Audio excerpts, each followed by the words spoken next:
जादुई ड्रम। राजा एर्फियम कैलाबार के राज्य पर राज करता था। ये उन दिनों की बात है जब किसी को खाने पर बुलाने से इंसान और जानवर सभी के मसले सुलझ जाते थे। और राजा एर्फियम के पास एक ऐसा बाजा था जिससे राज्य के अंदर और बाहर दोनों जगहों में शांति बनी रहती थी। डम डम डम, मेरे जादुई ड्रम, टेबल को भर दो लजीज पकवानों से और तमाम मिठाइयों से, दिखाओ अपना कमाल। और इस तरह राजा एर्फियम सबको खुश, दोस्ती भरा और आनंदित रखता था। पर एक दिन जिसकी चाह होती है, हर कोई उसे हासिल करना ही चाहता है। अगर मेरे पास राजा एर्फियम का ड्रम होता, हमारे लोगों को चिंता करने की जरूरत ना पड़ती, चाहे बारिश हो या ना हो, बर्फ गिरे या ना गिरे। अगर मेरे पास राजा एर्फियम का ड्रम होता, मैं पूरा दिन सोता रहता, मुझे भूख लगे या नहीं, नींद आए या नहीं। अगर मेरे पास राजा एर्फियम का ड्रम होता तो मुझे खेत में मेहनत नहीं करनी पड़ती, चाहे बीज बोने का समय हो या नहीं हो, चाहे फसल काटने का समय हो या नहीं हो। अगर मेरे पास राजा एर्फियम का ड्रम होता, मैं खाना नहीं बनाती, पूरा दिन ऐसे ही बैठे रहती, चाहे दोपहर के खाने का समय हो या नहीं, या शाम के खाने का समय हो या नहीं। देखा जाए तो हर कोई राजा एर्फियम के ड्रम को जलन और लालच की निगाह से देख रहा था, पर किसी पता था कि एक छोटा सा लाचार कछुआ उसे हासिल कर लेगा। और ये कुछ इस तरह से हुआ। मम्मी, पापा, आज का दिन कितना सुहाना है। चलिए ना हम सब पिकनिक पर चलते हैं। वैसे तुम हमेशा इतने बिजी रहते हो, आज की तुम छुट्टी ले लो ना और साथ चलो। मैं आना चाहता हूँ, लेकिन मुझे दूर एक गांव में जाना है जहाँ कुआं खोदा जा रहा है। और फिर मुझे कुछ व्यापारियों से मिलना है और कुछ विदेशियों से। आप लोग जाओ। तो रानी और राजकुमारी पिकनिक पर निकल पड़े। वो एक पेड़ के नीचे बैठे जहाँ एक कछुआ खाने के लिए पाम नट जमा कर रहा था। ओह, ये दर्द।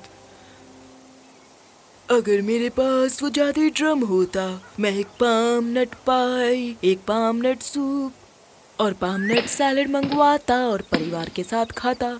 पर देखो क्या हुआ। ओह, अब मुझे नीचे जाकर उसे उठाना होगा। ओह, मेरा नट कहाँ है? कौन सा नट? जो ऊपर से नीचे गिर गया था। मुझे बहुत अफसोस है प्यारे कछुए, मुझे लगा ये ऐसे ही पेड़ से गिरा और मैंने खा लिया। मेरा नट, जिसे मैंने इतनी तकलीफ और कोशिश करके तोड़ा था, अब मुझे वापस पेड़ पर चढ़कर और तोड़ने होंगे, फिर से मेहनत करनी होगी। माफ करना, पर ये बस गलती से हो गया। तुमने मेरा पाम नट चुराया और अब इसका फैसला सिर्फ राजा एर्फियम ही करेंगे। तो वो कछुआ रानी और राजकुमारी के साथ महल में गया और राजा से मिला। हाँ, इतनी जल्दी वापस आ गए पिकनिक से? कछुआ आपसे मिलने की जिद कर रहा था।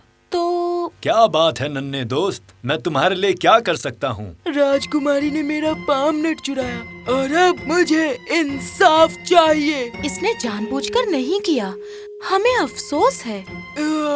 मेरा दर्द, इतना ऊपर पेड़ पर चढ़ना और फिर नीचे आकर देखना कि आपका पाम नट गायब है, चुरा लिया गया, खा लिया गया। तो तुम क्या चाहते हो? तुम्हें किस तरह का इंसाफ चाहिए? आपका जादुई ड्रम राजा जी, मुझे दे दीजिए और मैं पाम नट चुराने के लिए राजकुमारी को माफ कर दूंगा। ठीक है, तुम वो ड्रम ले सकते हो। सच में? हाँ, लो, ले लो। अब तुम इसके मालिक हो। और मैं तुम्हें बता दूं कि मेरे बच्चे भूखे हैं, मुझे जाना होगा। कछुए को अपनी किस्मत पर यकीन नहीं हो रहा था। उसने तुरंत ड्रम को ले लिया, इससे पहले कि राजा एर्फियम अपना मन बदल ले। आपने ऐसा क्यों किया? उसकी मांग पूरी तरह से गलत और बेमतलब थी। उस मांग में जलन, लालच और आलसीपन की बू आ रही थी। और सिर्फ वही नहीं, और भी बहुत लोगों को वो ड्रम चाहिए। समय आ गया है वो जाने कि जलन, लालच और आलसीपन से कोई फायदा नहीं। पापा, क्या उस ड्रम की एक शर्त नहीं है कि ड्रम का मालिक एक छड़ी या पेड़ पर चढ़ नहीं सकता? अगर वो ऐसा करेंगे वो स्पेल टूट जाएगा और उसे ड्रम को वापस लौटाना होगा। मेरी बच्ची, तुम्हें अच्छे से याद है। यही बात मैं कछुए से कहना चाहता था, पर वो ड्रम को लेकर इतनी जल्दी में था कि उसने सुना ही नहीं। तो शान से वो कछुआ उस जादुई ड्रम को लेकर गया। काफी दिनों तक उसने ड्रम का इस्तेमाल किया और उसने और उसके परिवार ने एक से एक स्वादिष्ट पकवान खाए। खाने के बाद वो बस ऐसे ही पड़े रहते थे, दोबारा फिर से खाने के इंतजार में। और एक दिन ओह, कितना सुहाना दिन है। चलो पेड़ पर चढ़ते हैं और ऊपर से नजारे का आनंद लेते हैं। कछुए ने चढ़ने की कोशिश की, पर वो चढ़ नहीं पाया।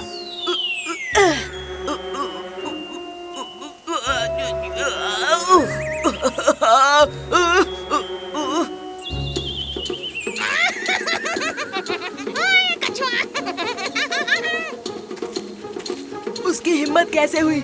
इसे सबक सिखाना बहुत जरूरी है। चलो जल्दी से जंगल के सभी जानवरों को दावत के लिए न्योता दो।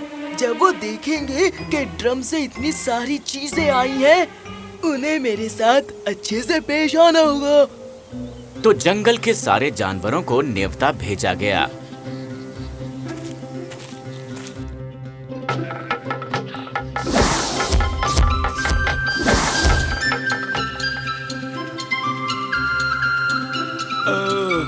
मुझसे हिला नहीं जा रहा।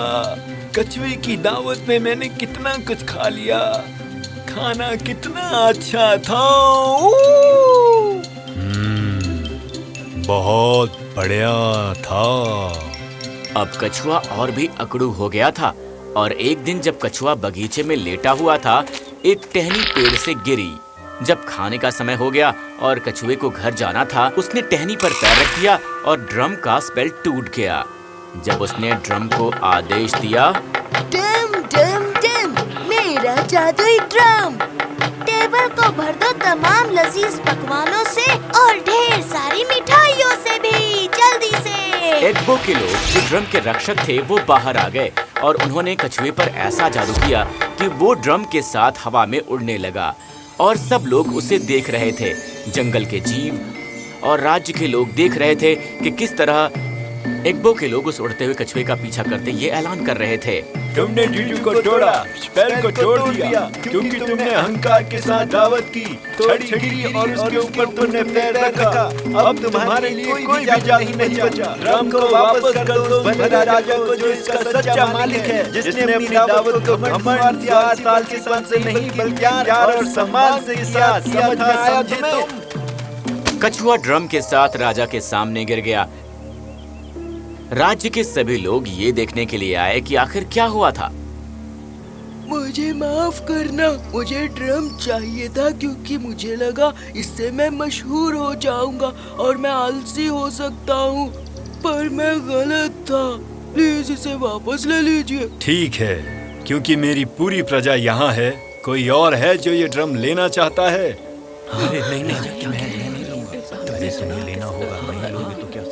ओ महान राजा, हम सबको ड्रम चाहिए था क्योंकि हम आलसी और घमंडी थे। हम ड्रम के असली हकदार नहीं बन सकते हैं। महाराज, आप राज्य के सबसे व्यस्त इंसान हैं। और हम शर्मिंदा हैं कि हम इतने मेहनती राजा की इतनी आलसी प्रजा हैं। हमें माफ कर दीजिए। मैं सहमत नहीं हूँ।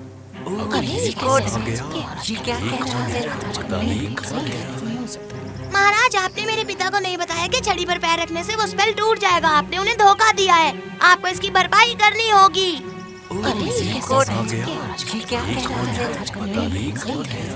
ठीक है, फिर अपनी लालच की वजह से कछुए को भुगतना पड़ा। और अगर तुम्हें विश्वास नहीं है तो ठीक है, मैं तुम्हारे पिता को एक और जूजू दे दूंगा। राजा कछुए को एक निजी कक्ष में लेकर गया और उसे एक पेड़ के बारे में बताया जो उसके पूरे परिवार को खाना खिला सकता है। तब राजा ने कहा, याद रहे, उस पेड़ के बारे में तुम किसी को नहीं बताओगे और दिन में सिर्फ एक ही बार तुम उस पेड़ से खाना निकाल सकते हो। अगर दूसरी बार तुम उससे खाना मांगोगे तो जूजू हमेशा के लिए टूट जाएगा।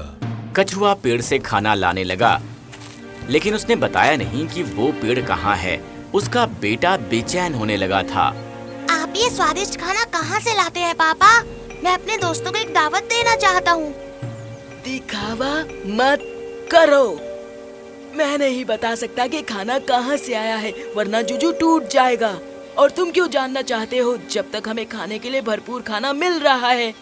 पर बेटा अपने दोस्तों को बढ़िया खाना खिलाना चाहता था, तो उसने थोड़ा सा कोयला लिया और उसके पिता के बैग में डाल दिया और उसमें एक छोटा सा छेद कर दिया। अब जैसे ही कछुआ पेड़ की तरफ जा रहा था, उसमें से कोयला बाहर गिरने लगा, जिसकी मदद से बेटा बाद में उसके पीछे पीछे आ सके। ओह, तो ये है वो पेड़। मैं चाहता हूँ कि मेरे दोस्तों के लिए पेट भर के खाने का इंतजाम हो। क्या हो रहा है? कछुआ पेड़ के पास दौड़कर आया। उसका बेटा वहाँ उदास बैठा था और पेड़ गायब हो चुका था। देखा बेटा, तुमने मेरी बात नहीं मानी। अब पेड़ चला गया। अब तुम्हें समझ में आया कि तुम्हारे लालच और घमंड की वजह से पेड़ का जुजू टूट गया, जिस तरह मुझसे वो जादुई ड्रम छिन गया है। कछुआ और उसका परिवार एक छेद के नीचे रहने लगे जो उन्होंने खोदा था, जहाँ उस पेड़ का जड़ हुआ करता था, ताकि जंगल के बाकी सारे जानवरों को सीख मिले कि लालच और घमंड करने से क्या होता है। और आज भी कछुए घर में नहीं रहते, बल्कि जमीन में छेद खोद कर रहते हैं।